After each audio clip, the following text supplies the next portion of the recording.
Hello Team Authentic all over the world! Ito na yung pinangako namin sa inyo one time. Nabibigyan namin kayo ng tip. Halimbawa, yung airlines na delay yung flight, meron ba tayong compensation na makukuha? Or halimbawa naman, nag-book tayo ng hotels, nagkamali sila. Pagpunta nyo doon mismo sa destination, wala yung pangalan ninyo or maling hotel pala yung na-book sa inyo. Meron ba kayong compensation? So ito, gagawin namin to, isi-share namin sa inyo experience namin para hindi magkaroon kayo ng idea. Kasi wag na tayong magcharutan.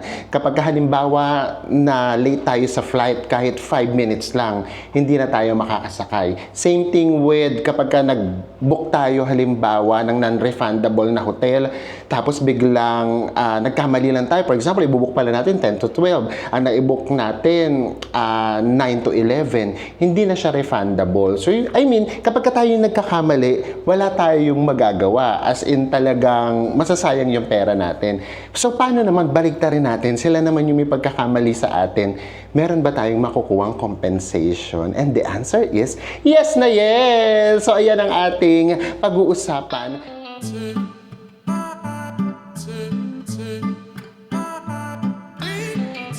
Simulan na kaagad natin yung lately na nangyari sa amin with the Philippine Airlines. So, ganito kasi yan, papunta tayo ng Basco, Batanes. And then yung flight natin, nabukasin namin siya ahead of time, mga parang 2 weeks before nung flight. And then, nakaplano kami na magda-Davao. So, ang nabook natin, connecting flight, Davao, Manila, Manila to Basco. Which is okay lang, pumabor sa atin kasi mas mababa yung presyo. Mas makakamura tayo. But, siguro mga after mga 1 week, na-realize namin na baka hindi kami makapunta ng Davao kasi nagkaroon ng schedule na hindi inaasahan. Tapos tumawag kami doon sa customer service nila. Ang sinabi, hindi daw pwede. Unless 24 hours na lang daw yung natitira, baka magawan daw nila ng paraan. Kasi third party daw yung pinag-bookingan namin nung flight. Yung sabi ng Philippine Airlines. In fairness naman sa kanila, mababait naman sila. So, para na lang din merong peace of mind, baka kasi maghintay kami ng 24 hours, hindi pala kami makalipad, inilipad na lang namin. Kasi yun yung sinabi nila eh. Basta hindi namin nailipad yung Davao, Manila, hindi na rin namin maililipad yung Manila to Davao. Which is, kung pinayagan sana kami, ang gagawin namin, hindi na kami pupunta ng Davao, ang ililipad na lang namin yung Manila to Basco. So, fast forward tayo ng kaunti. So, yes, okay lang naman, nailipad natin siya and nagawa natin yung Samal, nakapunta tayo ng Davao. So, from Davao to Manila, nakalipad tayo. And then, pagdating dito sa Manila, eto na, yung Manila to Basco natin, nagkaroon siya ng problema. Nagkaroon ng delay. So, pagpunta pa lang namin, siguro dumating kami sa Manila, mga 8 pa lang yata yun. And then, ang flight natin, 11:15. Tapos, nakita kaagad namin na yung first flight, supposedly, lilipad sila ng 6:20 a.m. 9:20 sila, yung naging schedule nila. So, alam na kagad namin na delay. Pero pinakain naman sila, nakita ko may mga McDo, ganyan.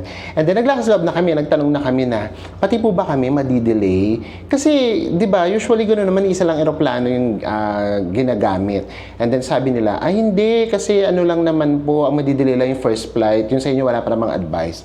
And then, nangyari na ngayon kinakatakutan namin, nung 10 o'clock na biglang sinabi na madidelay yung flight, kasi daw, yung aircraft daw, kukunin pa daw sa Coron, parang something like that, parang ganon. So, kasalanan to ng airlines, ha? Hindi to kasalanan ng airport whatsoever. Kumbaga, yung delay, airlines mismo yung may kasalanan. So, from 11:15, naging 1:25 yung flight natin. So, ang ginawa ko, nag-chat kaagad ako sa Philippine Airlines mismo na WhatsApp. And in fairness sa kanila, grabe, sumasagot talaga kaagad sila. So, ang una kong tanong sa kanila, meron bang compensation kapag ka-delayed ng 2 hours and 5 minutes? And then, ang una mo nilang sinagot, kinuha mo na yung flight details, ganyan, tapos saan ba manggagaling, kumbaga yung details muna ng flight ninyo. And then, inulit ko ulit yung tanong.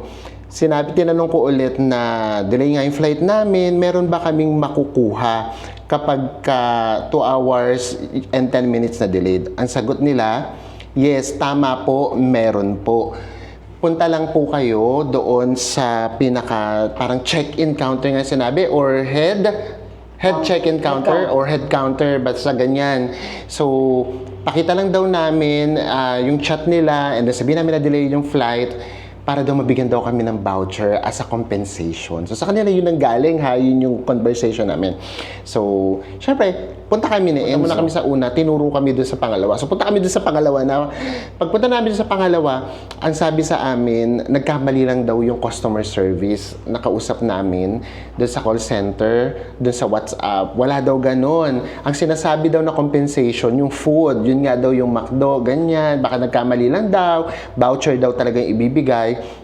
And to be honest medyo na-guilty rin naman ako nung huli kasi medyo tumaas yung boses ko na parang, hindi nga, ito yung sinabi. Alam naman namin kung ano ibig sabihin ng meal voucher tsaka sa compensation. Ang sabi nga nila, compensation mismo, ganyan-ganyan. And then parang sinabi ko na, worth it ba yung McDo? Ay, sorry, nasabi ko, pwede na, hindi naman natin sponsor.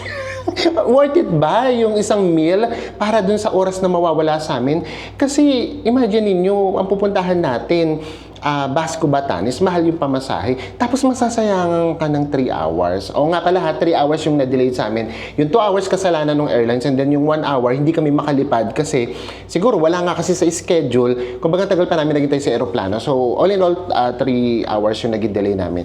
So, yun, tumaas na yung boses ko. So, sabi ko na lang, doon ko tinapos na, sige na nga po, masyado pang maaga, baka magkainitin pa tayo ng ulo. And then, pagdating namin dun sa boarding area, kinausap ko ulit yung agent. And then, sinabi ko sa kanya, ang sabi po sa amin, makukuha lang daw namin pagkain, ganyan. And then sabi niya, hindi po, may makukuha po talaga kayo.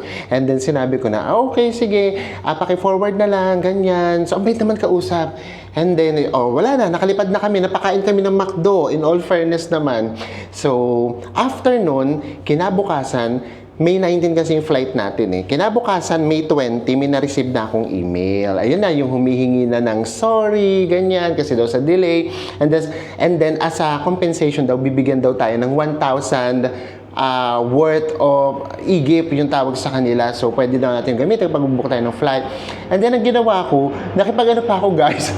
Ano tawag doon? Nakipag-nego pa ako na parang, worth it ba yung 1,000 pesos para doon sa 3 hours na nawala sa amin? Kasi imagine niyo nakarating kami ng Basco na 4 o'clock na dapat mas maaga, mas may ikot pa natin siya. Tapos, bumalik uli sa amin. Ang sinabi niya, okay, ito na po yung pinaka-maximum na pwede namin i-offer, 1,500 po na e-gift each sa amin yung dalawa ni Enzo para daw magamit namin sa next flight. Di, yun na, nag-thank you na ako. Thank you, ganyan. So, parang hindi na lang din humaba. But yes, the answer doon sa question kung meron tayong marireceive na compensation, yes. Imagine niyo yung 2 hours na delayed, sa totoo lang, wala yung katumbas na pera, to be honest naman. Pero, kung may makukuha tayong compensation, okay na din kahit papaano.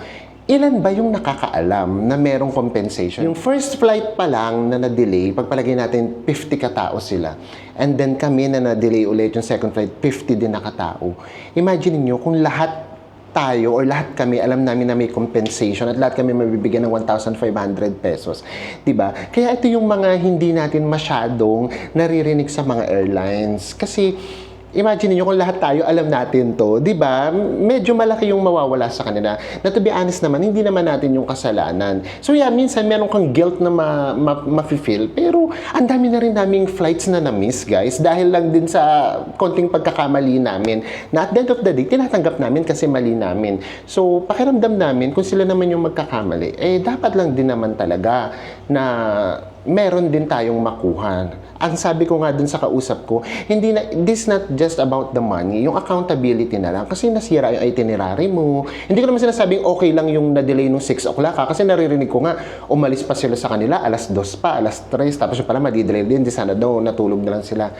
Hindi na yun Yung kung maaga lang yung flight namin, 6:20, tapos na-delay ng 9, okay lang, nandoon kami ng 10 o'clock kasi 1 hour lang namin biyahe. Pero kami kasi, tanghali yung flight namin, 11. So, sakto sana, alas 12, nandoon na kami. Meron pa kaming half day.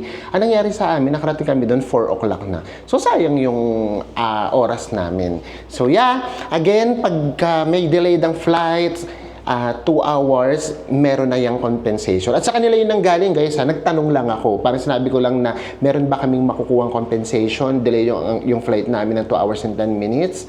And then, ang sabi, yes, meron.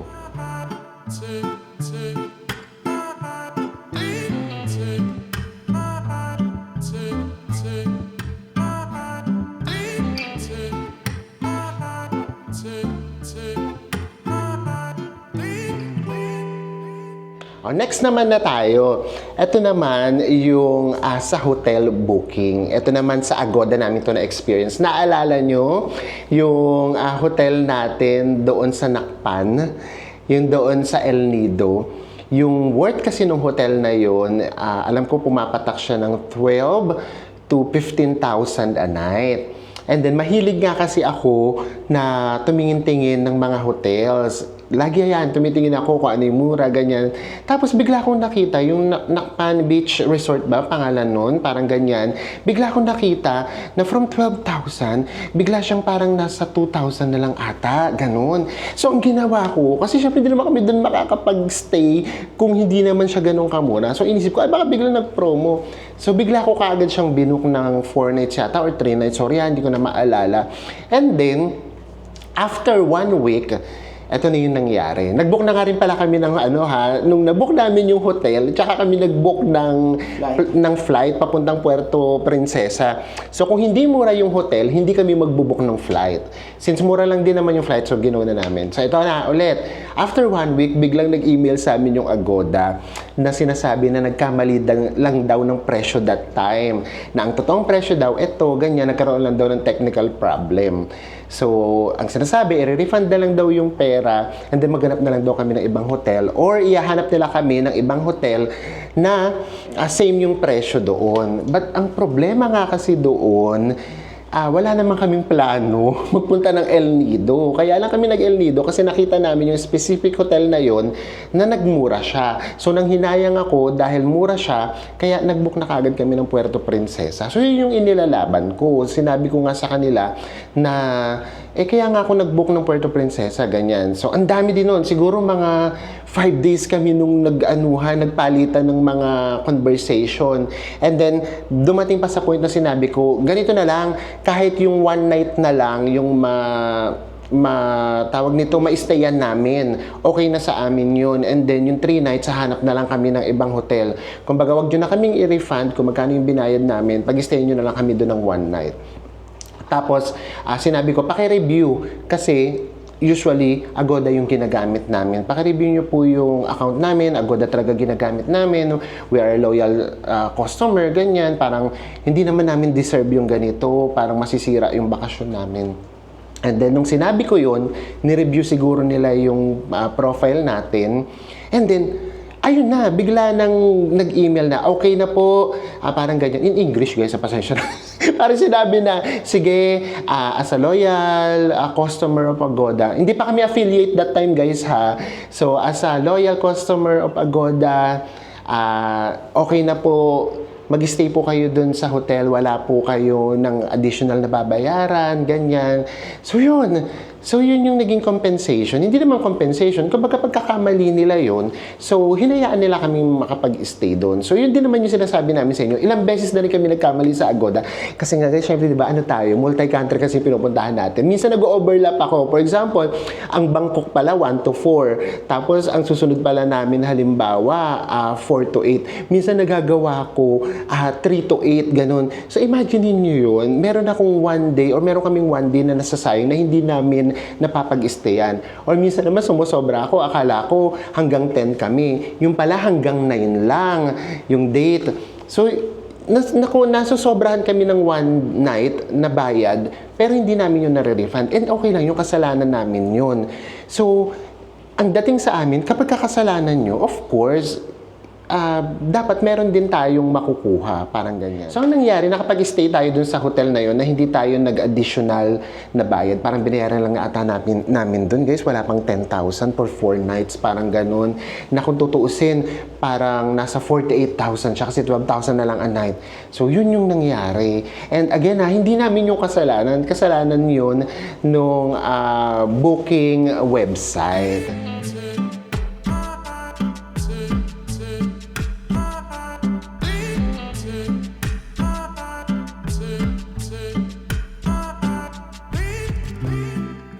Next na tayo. Ito naman yung next. Isa pa namin tong na-experience. Na-share na namin to sa inyo para to sa mga bago doon sa Danang.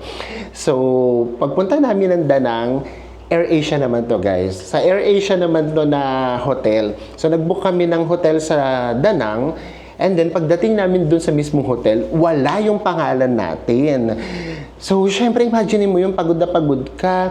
Tapos, pagdating mo doon, wala yung pangalan mo. So, actually, yun yung medyo mas worst. Kasi nandoon ka na mismo nung nalaman mong wala yung pangalan mo na hindi ka makakapag-check-in. Unlike kasi yung mga nauna, kahit papaano, wala ka pa doon, may magagawa ka pa. So, pagdating namin doon, pagod na pagod kami, wala doon yung pangalan namin. Chinat ko kaagad yung AirAsia. And then, sabi ng AirAsia, ay hanap na lang daw nila kami ulit ng hotel na kasing presyo na naman nung nabook namin. Eh, guys, kasi naman yung binubook namin hotel, 1,000, 1,200. Eh, nandun kami sa area na na medyo mas mahal yung mga accommodation. Tapos gusto niya, lumipat kami na medyo malayo-layo. Eh, that time, pagod na talaga kami. And again, guys, hindi naman nauli namin yun kasalanan. So, ang sabi niya, dumating sa point na i-refund na lang daw ulit, ganyan. Tapos, inano ko siya, sabi ko, so paano ngayon? Anong mapapala namin? Anong compensation mapapala namin? Na pagod kami, ganyan. And then, masisira yung bakasyon namin dahil lang sa wala yung pangalan namin doon sa hotel na hindi naman namin kasalanan at bayad yun. Parang ganyan. So, matagal-tagal din, nag-usap din kami. Siguro mga 1 hour din yung palitan. Dumating pa sa point na sasagutin na daw nila yung Grab, papunta doon sa hotel na pagbubukan sa amin. And then tinitignan ko, parang mas mura pa yung hotel na yun kaysa sa nabook namin. So, kumbaga, panalo pa sila. So, pinanindigan ko, sabi ko, no, nandito na kami mismo. Kung gusto nyo, dito nyo kami ihanap ng hotel. Parang ganyan. Tapos, ayun, ang sinabi niya, sige, hanap na lang kayo dyan ng hotel and then i-refund na lang daw nila. Kumbaga, babayaran muna natin and then i-refund nila. Eh, nakahanap kami ng hotel. Yung hotel na nahanap namin doon, yung magandang hotel. Ayun, yung pinakita namin sa inyo kanina. So, kaya mura lang namin siya nakuha. Nasa magkano lang yun. And then, pumayag naman sila. Sinabi nila, okay, sige, bayaran mo, kuha ka ng resibo, i-email mo, and then after mga 2 weeks, mare-refund sa'yo. So, yun ginawa namin. Nakuha namin yung hotel na yun sa presyo lang na 1,000 something, pero yung totoong presyo pala ng hotel na yun nasa 5,000. And then, after 2 weeks, na-refund naman sa amin yung pera, nabalik naman sa amin yung binayad namin dun sa hotel na yun, kasi kami nga yung nagbayad. So yeah, so again, kasalanan nila yun, may nakuha tayo. So, ano ba yung bottom line here? Yung accountability. Kapag tayo yung nagkakamali, wala tayong magagawa. Kaya kami, pag nagkakamali kami, hindi kami nagwawala sa airport. Yung tipong, magagalit kami. Hindi kasi mali na namin yun eh. Pag na-miss namin yung flight namin kasi late kami. Eh di, ganun talaga. Hindi yung para magmakaawa ka pa, makipagtalo. Kasi kasalanan mo yun. And then, same thing din sa hotel. Kapag nagkamali tayo ng booking, tapos non-refundable, wala na rin, hindi na rin kami nag-email. Siguro once lang, parang makikiusap lang kami na pwede ba? Pag sinabing hindi talaga pwede, wala na kaagad. So, yung accountability lang na dapat kapag sila din yung nagkakamali, dapat lang naman meron tayong makuwang compensation. Dapat fair, di ba? Kasi yung eroplano, yung hotels, isa yan sa mga malalaking factors para maging maganda yung ating experience kapag nagta-travel tayo. Kapag meron diyang isa lang na pumalya, for sure, masisira na yung travel natin. So, yun lang siya. At yung sinasabi namin sa inyo, di ba? Kaya hindi tayo sponsoran ng mga airlines. Kasi bakit naman tayo sponsoran? Ang sinasabi kasi namin sa inyo kung saan makikinabang yung mga consumers, di ba? So kaya hindi na rin kami naghahabol sa mga sponsorship na ganyan kasi ang gusto naming iparating sa inyo kung ano yung karapatan natin as a consumer. So yes, again, basta nagkaroon ng aberya sa inyong flights and hotels na hindi ninyo kasalanan, talagang kailangan meron kayong makuhang compensation. Again, ito ay amin lang pong opinion and ito ina-apply namin sa sarili namin. Ngayon, kung kayo ayaw nyo naman, ayaw nyo makipag-usap or pakiramdam nyo na, ay okay lang yan, kawawa naman yung airlines. Eh, kayo po yan, opinion nyo po yan. Pero kami, as a consumer na ilang beses na rin naming naranasan na, yun nga, naiwan ng flights or meron kaming mga nabook na hindi na namin na-refund. So kami, sino-shoulder namin yun. So kaya, in return, kailangan yun din yung gawin sa amin ng airlines. Yun yung aming opinion. Again, sa pagkuha ng compensation, bahala kayo. Nasa inyo na yan. Kung gusto ninyong i-apply yung ginagawa namin, go for it. Ngayon, kung ayaw nyo naman, carry lang. Huwag nyo kaming pakinggan. Baka kami lang to kasi nga nagtitipid kami. Charot! Hindi, ako talaga yung karapatan. Doon talaga ako sa karapatan. Kapag alam namin na meron kaming karapatan na makakuha ng something na para sa amin, ay naku talaga, ilalaban ko talaga yun. Ngayon kapag pakiramdam ko naman wala talaga or kami talaga may pagkakamali, hindi kami maghahabol. O, ayan, so sana po kahit papaano makatulong. Kasi may mga nagtatanong yan, kapag daw delayed yung flights, may makukuha daw ba sila na bukod sa patubig at saka paminsan-minsan meron pang McDo or Jollibee, meron po kayong makukuha. So sana po meron po kayong napulot sa amin kahit papaano. And next destination na kaagad tayo sa susunod nating vlog. Kita-kits! Bye everyone!